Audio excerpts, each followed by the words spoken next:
ఇతరుల ఆలోచనలకి వాళ్ళకి మనపై ఉన్న ఒపీనియన్స్ కి మనం చాలా సార్లు బలైపోతుంటాం. కొన్ని సందర్భాల్లో ఇతరులు వాళ్ళ లబ్ధి కోసమో వాళ్ళకి ఆ టైంలో అవసరం కోసమో మనల్ని చాలా ఈసరిస్తూ ఉంటారు, తక్కువ చేసి మాట్లాడతారు. కొన్నిసార్లు మన పైన ఒక కంప్లైంట్ తీసుకొచ్చి మీకు ఇది చేత కాదు, ఇది మీ వల్ల కాదు అంటుంటారు. ఒకళ్ళు జడ్జ్ చేస్తే బలహీన పడిపోయేంత, ఒకళ్ళు స్టాంప్ వేస్తే తగ్గిపోయేంత హీనం మనం కాదు.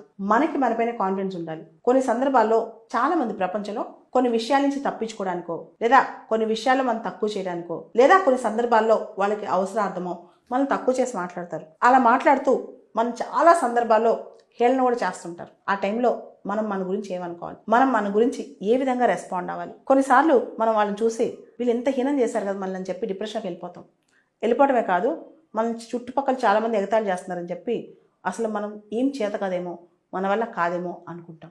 కానీ ఒకటి చెప్తున్నాను, ఎవరికైతే ఎక్కువ అవమానాలు ఫేస్ చేశారో